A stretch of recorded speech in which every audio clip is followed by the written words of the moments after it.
আসসালামু আলাইকুম। আজকে একটা বিষয় নিয়ে আলোচনা করতে যাচ্ছি, সেটা হচ্ছে কেন সিগারেট খেলে হাইপারটেনশন বেড়ে যায়।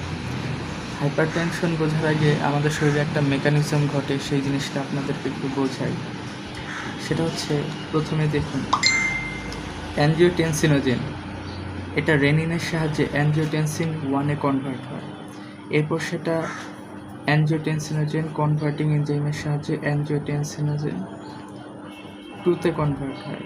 এরপর এটা রিসেপ্টরের সাহায্যে ভেজোকনস্ট্রিকশন ঘটে, আলটিমেটলি ব্লাড প্রেশার বাড়ায়, অথবা রিসেপ্টরের সাথে বাইন্ড করে অ্যালডোস্টেরনের সাথে সোডিয়াম ওয়াটার রিঅ্যাবজর্পশন বাড়ায়, ফলে ব্লাড প্রেশার বেড়ে যায়।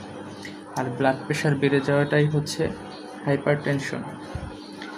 এখন একটা জিনিস খেয়াল করুন, সেটা হচ্ছে আমাদের এই যে ব্লাড ভেসেলটা আছে,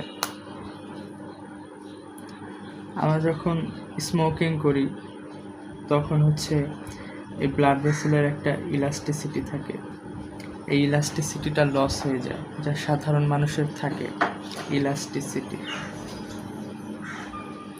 ইলাস্টিসিটি তো বুঝতেই পারছেন, সেটা হচ্ছে অনেকটা স্প্রিংয়ের মতো। আমাদের শরীরের ভিতর থেকে যখন আর্টারি যায়, এই আর্টারিটা খুবই দ্রুত যায়, এতটাই দ্রুত যেটা প্রায় রকেটের গতির সমান। ফলে কি হয়, মানে এখান থেকে যদি ছিদ্র হয়ে যায়, ফিনকি দিয়ে রক্ত বেরোবে। এই জন্য ভেইন থেকে রক্ত নেওয়া হয়, আর্টারি থেকে হয় না। তো বুঝতে পারছেন, হলিউডের সিনেমায় যেমন দেখা যায় ফিনকিতে রক্ত বের হয়। তো আর্টারিগুলো এত দ্রুত ব্লাড সাপ্লাই করে। তো যখন একজন ব্যক্তি স্মোকিং করে তখন তার এই ইলাস্টিসিটিটা কমে যায়। ফলে কিন্তু আমাদের ধরুন যখন ফাস্ট ফুড খাই বা কিছু খাই, স্মোকিং করি, তখন এইখানে কিন্তু এলিমেন্টগুলো এসে জমা হয়। এভাবে এলিমেন্টগুলো এসে কিন্তু জমা হচ্ছে।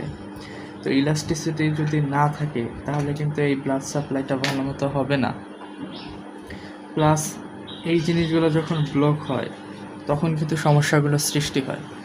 কেন সিগারেটকেই বলা হয় সকল রোগের মা, একটু বোঝার চেষ্টা করুন। এখন এই জিনিসটাই যদি হার্টের ক্ষেত্রে হয়, ভাবুন হার্টের ক্ষেত্রে যদি হয়, সেম এখানে ব্লাড ভেসেলটা যদি এইভাবে ব্লক হয়ে যায়, তো এখান থেকে তো ব্লাড সাপ্লাই হইতে পারবে না। ফলে কী হবে, হার্টে ব্লক সৃষ্টি হবে। এই জন্য আমরা বাইপাস সার্জারি করি। তো হার্টে ব্লক সৃষ্টি হলে যে first degree, second degree, third degree, যেই ব্লকই হোক না কেন, আলটিমেটলি কিন্তু সার্জারি যদি বাইপাস সার্জারি না করা হয়, বা হার্টের কিন্তু একটা সমস্যা হয়ে দাঁড়াচ্ছে।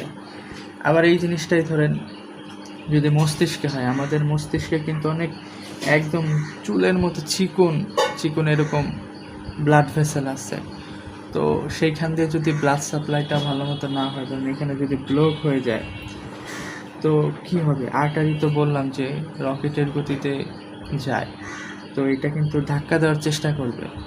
আর সাময়িকের জন্য যে এই যে প্রেশারটা ক্রিয়েট হয়, এই জন্য কিন্তু স্ট্রোক হয় সাধারণত। আই থিঙ্ক আপনারা বুঝতে পারতেছেন কেন হার্ট ব্লক হচ্ছে, কেন স্ট্রোক হচ্ছে। তো এই জিনিসগুলোর জন্য দায়ী কে দেখেন, স্মোকিংয়ের কারণেই কিন্তু আপনার ইলাস্টিসিটি নষ্ট হয়ে যাচ্ছে। এই এলিমেন্টগুলো এসে কিন্তু এই যে এইখানে জায়গায় জায়গায় জমা হচ্ছে। এছাড়া আরও অনেক ফ্যাক্টর কাজ করতেছে, কিন্তু স্মোকিং কিন্তু একটা গ্রেট ফ্যাক্টর হিসেবে কাজ করতেছে। এই জন্য এই ব্লাড প্রেশার যেন না বাড়ে, হাইপার টেনশন না হয়, হার্ট ব্লক, স্ট্রোক, এই জিনিসগুলো যেন না হয়, এই জন্য আপনাদের সবার উচিত স্মোকিং না করা। আশা করি আপনারা সায়েন্টিফিক দিক থেকে বুঝতে পারছেন। আসসালামু আলাইকুম।